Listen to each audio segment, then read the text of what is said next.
வணக்கம். Class 10 CBSE பசங்களுக்காக பன்முக கலைஞர் நம்மளோட கலைஞர் முத்தமிழறிஞர் கலைஞரை பற்றி இந்த லெசனில் நம்ம பார்க்க போகிறோம்.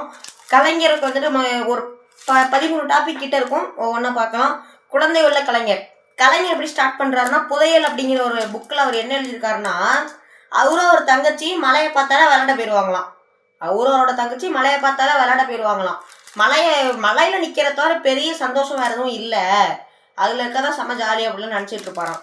அவங்க பாட்டி வந்துட்டு உள்ளே வாங்க, அப்புறமேட்டுக்கு உடம்புக்கு சரியாக இருக்காது, உடம்பு சரியில்லாமல் போயிடும் அப்படின்னு சொல்லிட்டு அவங்க சொன்னோடனே தான் கோபிச்சுக்கிற வரைக்கும் தான் அவர் உள்ளே வருவாராம்.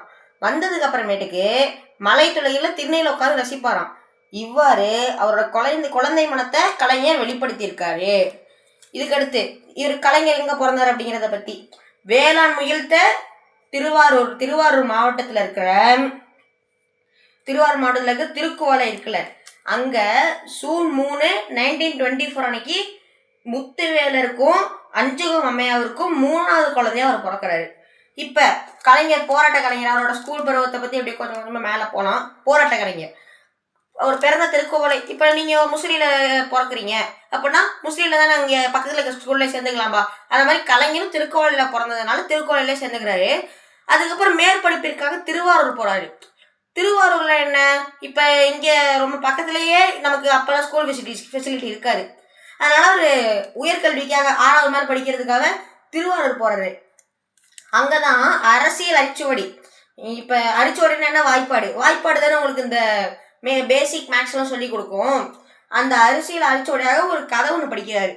1921 நீதி கட்சியோட முதல் அமைச்சராக இருந்த பனகல் அரசர், அவரை பற்றிய ஒரு சாதனைகளை கூறும் நூலை வந்து படிக்கிறாரு. அதை படித்ததுக்கு அப்புறமேட்டுக்கு நம்மளும் புரட்சி பண்ணணும் அப்படின்னு சொல்லி நினைக்கிறாரு. பள்ளி முடிச்சதுக்கு அப்புறமேட்டுக்கு வாரங்கள் எல்லாரும் போருக்கு போயிடுவோம், போருக்கு அப்படின்னு சொல்லிட்டு இந்தி திணிப்பை எதிர்த்து போராடுறதுக்கு ஆள் கூட்டிகிட்டு போகும்போது அவருக்கு வயசு 14. பேச்சு கலைஞர், சின்ன வயசுலேயே அவர் நல்லா பேசுவார். கலைஞர் யாரோட பேச்செல்லாம் பார்த்து வளர்ந்தாராம், அறிஞர் அண்ணா, அழகிரி, பட்டுக்கோட்டை அழகிரி, பெரியார், இவங்க 3 பேர்த்தோட பேச்சையும் பார்த்து அவர் வந்துட்டு வளர்றாரு. அப்புறமேட்டுக்கு நட்பு அப்படிங்கிற தலைப்பில் ஒரு சொற்பொழிவு நடத்துறாரு. சொற்பொழிவுன்னு ஒரு ஸ்பீச் கொடுக்குறாரு. அந்த ஸ்பீச் பயங்கர ஃபேமஸ் ஆகுது. எல்லாருமே பாராட்டுறாங்க. அப்புறமேட்டுக்கு 2 சங்கம் தொடங்குறாரு. சிறுவர் சீர்திருத்த சங்கம், எதுக்கு, பேச்சு பயிற்சி அளிப்பதற்காக. தமிழ்நாடு தமிழ் மாணவர் மன்றம், எதுக்கு, அவங்களோட ஒற்றுமை உணர்வை மேம்படுத்த. கலைஞர் தமிழர் தமிழ்நாடு இப்படின்னு வாழ்ந்துட்டான். தமிழர் தமிழ்நாடுன்னே வாழ்ந்தவர் தமிழை பேசி தமிழ் உணவை நமக்கு எல்லாத்துக்குமே ஊட்டினாரு அப்படின்னு சொல்றாங்க.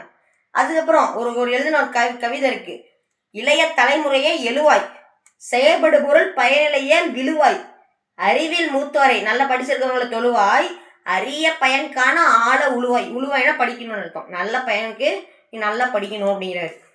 சரி, நாடக கலைஞர். இப்போ அவர் வந்துட்டு கலைஞருக்குன்னு ஒரு தனி ஸ்டைல் இருக்கு, தனி ஸ்டைல் இருக்கு அவருக்குன்னு. அவர் முதல்ல என்ன நாடகம், பழனியப்பனுங்கிற நாடகத்தை எழுதுறாரு. பழனியப்பனுங்கிற நாடகம் எப்போ எழுதுறாரு, 1944 எழுதுறாரு. அதுக்கப்புறம் தொடர்ந்து என்ன, வெள்ளிக்கிழமை, மணிமகுடம், சாம்ராட் அசோகன், அப்புறமேட்டுக்கு காகிதப்பூ போன்ற நாடகங்கள்லாம் எழுதுறாரு. இவர் தூக்கு மேடைன்னு ஒரு நாடகம் எழுதுறாரு. அதுல MR ராதா இருக்காருல்ல, நம்ம எம்ஜிஆர் படத்தெல்லாம் வில்லனா இருப்பார்ல, அவரு ஒரு வேண்டுகோள் வைக்கிறாரு, நீங்க இந்த நாடகத்துல மாணவர் தலைவரா நடிக்கணும் அப்படின்னு சொல்லிட்டு கேட்கிறாரு. கேட்டதுக்காக அவங்க என்ன பண்றாரு, சரி இவருக்கு ரொம்ப பெரிய ஆளா இருக்காரு, இவர் கேட்டோன்னே நம்ம பண்ணிடலாம் அப்படின்னு சொல்லிட்டு அவரு கேட்கிறாரு. அப்பயும் அவர் போய் நடிக்கிறாரு. இந்த நாடகத்தோட பாராட்டு விழாவில் தான் கலைஞர் வந்துட்டு கலைஞருங்கிற பேர் கிடைக்குது.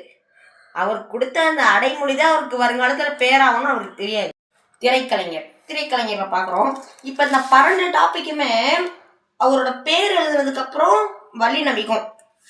அங்கே திரைக்கலைஞர், இயற்றமிழ் கலைஞர், இதழியல் கலைஞர் மட்டும் வராது, ஏன்னா இங்கே லா இருக்குல்ல அதனால வராது. கவிதை கலைஞர், கட்டுமான ஆர்வலர், அங்கே ரா இருக்கிறதுனால வராது. இந்த கசட தபர முடியும் போதெல்லாம் நீங்கள் அதை பார்த்துக்கோங்க. செம்மொழி கலைஞர், அதெல்லாம் கொஞ்சம் கரெக்டாக இருக்குது. இதுக்கப்புறம் திரைக்கலைஞர் 1947 ASA சாமின்னு ஒரு டைரக்டர் இருக்காரு. அந்த டைரக்டர் எம்ஜிஆரோட படமான ராஜகுமாரியை இயக்குறாரு. அதுக்கு முழு வசனத்தை கலைஞர் தான் எழுதுறாரு. படம் பயங்கர வெற்றி அடைஞ்சிச்சு. இதுக்கப்புறமேட்டுக்கு கலைஞர் எம்ஜிஆர் கூட்டணியில என்னென்ன படம்லாம் வந்துச்சு, மருதநாட்டு இளவரசி, மலைக்கல்லன், நாம், இந்த மாதிரி ஒரு சில படங்கள்லாம் வருது. வந்ததுக்கு அப்புறமேட்டு கலைஞரோட வசனங்கள்லாம் எப்படி இருக்குன்னா சொல் புரியுது, சுவை புரியுது. அவர் எழுதுற வேர்டும் புதுசா இருந்துச்சான். அவர் சொல்லும் போது செம்மையா எழுதியிருக்காரு அப்படிங்கிற மாதிரி இருந்துச்சான். அப்புறமேட்டுக்கு திருப்பு முனையாக ஒன்று அமைது. பாவலர் பாலசுந்தரம் இருக்காருல்ல, அவரு டைரக்டர். அவர் கலைஞர் வந்துட்டு இது வசனம் எழுதுறாரு இந்த படத்துக்கு. இந்த படத்தோட பேர் என்னன்னா பராசக்தி. இந்த படத்தோட பேர் என்னன்னா பராசக்தி. இந்த படம் அடுத்த நாள் பயங்கர ஹிட் ஆயிடுச்சு. பாருங்கும் பராசக்தி பத்தி தான் பேசுறாங்க. பாருன்னா உலகம் முழுக்க. நீதிமன்ற காட்சின்னு சொல்லிட்டு ஒரு சீன். அந்த சீன் வந்துட்டு கலைஞர் அருமையான வசனங்களோட எழுதியிருக்காராம். அதுக்கப்புறம் அவர் இருந்த இடத்தோட பயங்கர இம்ப்ரூவ் ஆயிட்டாரு. சிவாஜி கணேசன் அவரோட படம். அவர் வந்துட்டு புகழ்மழைன்னு உச்சத்தை தொட்டாரு. சரியா? இதுக்கப்புறமேட்டுக்கு இவங்க சிவாஜி கலைஞர் கூட்டணிகள் என்னென்ன படம் வந்துச்சு? திரும்பி பார், மனோகரா, ராஜாராணி, இந்த மாதிரிலாம் வந்துச்சு. அறிஞர் அண்ணா ஒரு கதை எழுதுறாரு, ரங்கோன் ராதான்னு. இந்த ரங்கோன் ராதாக்கு கலைஞரோட வசனம் இருக்குல்ல, கலைஞர் தான் வசனம் எழுதுறாரு. யார் நடிச்சா? சிவாஜி நடிக்கிறாரு. இந்த படத்துல 11 பாட்டு வருது. 11 பாட்டோட அந்த இசையமைப்பாளர் யாரு? டிஆர் பாப்பா. டிஆர் பாப்பாங்களோட 11 பாட்டுல 4 பாட்டு கலைஞர் தான் எழுதுறாரு. மந்திரகுமாரி தொடங்கி பல படங்கள்ல அவர் எழுதின பாடல்கள் வந்துட்டு பயங்கர புகழா இருக்கு.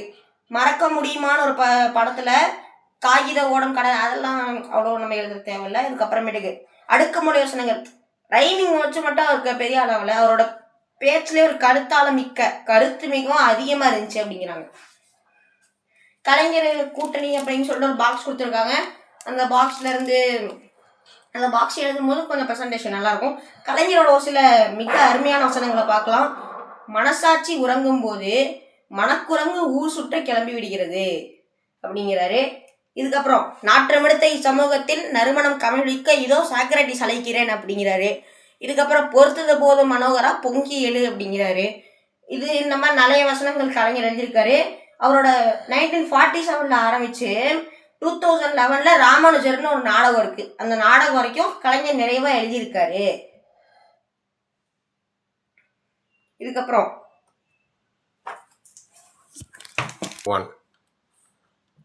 இதழியல் கலைஞர். இதழியல்னா நியூஸ் பேப்பர். ஓகேவா? இப்ப திராவிட இயக்க தலைவர்கள் நிறைய பேர் இருக்காங்க.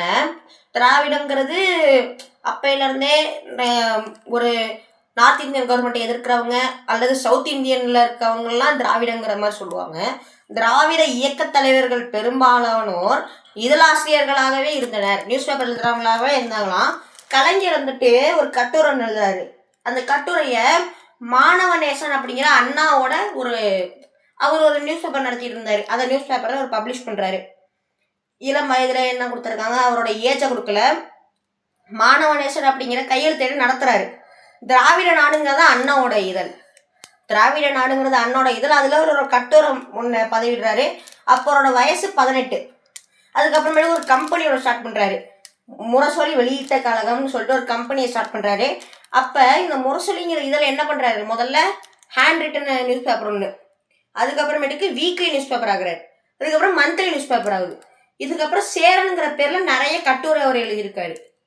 இப்ப கலைஞரை பத்தி ஒரு நிறைய புகழ்ற மாதிரி ஒரு பேராகிராஃப் இருக்கு.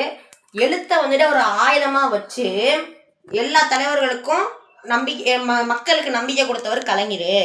அப்புறம் கலைஞர் கடைக்கோடி தமிழன். ரொம்ப இப்ப நியூஸ் பேப்பருங்கிறது கடைசி வரைக்கும் அது ரொம்ப லோ கிளாஸ் பீப்புளுக்கு அது போய் சேரும். அவர் எல்லாத்துக்குமே அந்த அளவுக்கு அவரோட லெட்டர்ஸ்லாம் இருக்கும். ஈஸியா அவருக்கு புரிய கொள்ற அளவுக்கு இருக்கும். உடன்பிறப்புகளுக்கு அவரோட கடிதம்லாம் இருக்குல்ல, அதெல்லாம் கலைஞர் ரொம்ப அருமையா எழுதியிருப்பாரு. ரொம்ப கேட்டு சுவைத்தவர்கள் மிக்க சந்தனயத்தோட அவர் எழுதியிருப்பாரு. இதுக்கப்புறமேட்டுக்கு அந்த உணர்வை வந்துட்டு அடையும் வகையில கடிதங்களும் இருக்கும். நல்ல உணர்வோட அந்த உணர்ச்சியோட அந்த கடிதம் இருக்கும். இதுக்கப்புறம் இயற்றமிழ் கலைஞர். மலேசிய மண்ணில் சுபாஷ் சந்திரபோஸோட இந்த இராணுவம் இருக்குல்ல, அதுல வேலை பார்த்தவர் தான் மலையா கணபதி. அந்த மலையா கணபதி அப்படிங்கிறவர் தூக்கிலிடப்பட்டார் ஆங்கிலேயர்களால். இப்ப இவரை பத்தி என்ன பண்றாரு கலைஞர், ஒரு புக்கு ஒன்று எழுதுறாரு, சிறிய கட்டுரை நூலை. கயிற்றில் தொங்கிய கணபதின்னு சொல்லிட்டு அந்த கட்டுரை நூல் ஒன்று எழுதுறாரு. இதுல இந்தியர்களுக்குள்ள ஆங்கிலேயர்களை எதிர்க்கக்கூடிய ஒரு சக்தி கலைஞருக்குள்ளேயே இருந்துச்சு அப்படிங்கிறது காட்டுது. தமிழ் மீது ரொம்ப பற்று இருந்துச்சு கலைஞருக்கு. அதனால இவர் இந்த ஒரு சில இலக்கியங்கள்லாம் எழுதியிருக்காரு.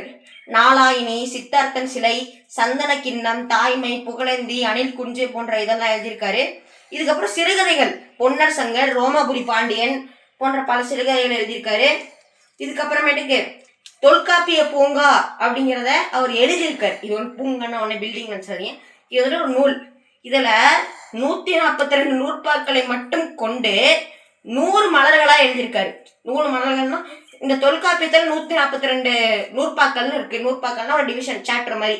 அந்த சாப்டரை ஒரு சுருக்கி ஒரு 100 மலர்களை வெளியிட்டிருக்காரு. இதில் 150க்கும் ஓமைகளை, ஓமைங்கிறது ஒரு பொருள், இப்போ இந்த பொருள் அழகா இருக்கு, அப்போ நீயும் அந்த பொருள் மாதிரி அழகா இருக்க, அந்த மாதிரி 150க்கும் மேற்பட்ட இடங்கள்ல அவர் சொல்லியிருக்காரு. இதுக்கு ஒரு சில எக்ஸாம்பிள்லாம் சொல்லியிருக்காங்க. நெல்லுக்குள் இருந்து அரிசி தலை காட்டுவது போல வெள்ளை விழிகள் வெளியே வருகின்றன அப்படிங்கிற சொல்லியிருக்காரு. இது மட்டும் இல்லாம வல்லினம் இல்லினம் இடையினம் என ஒன்றப்பட்டிருக்கும் தமிழ் வந்துட்டு ஒன்னா இருக்கான். இத பிரிக்கிறாங்கல்ல, இதுவே ஒன்னா இருக்கும் போது தமிழர்கள் நம்ம பிரிகிறது நியாயமா அப்படிங்கிற மாதிரி கேட்கிறாரு.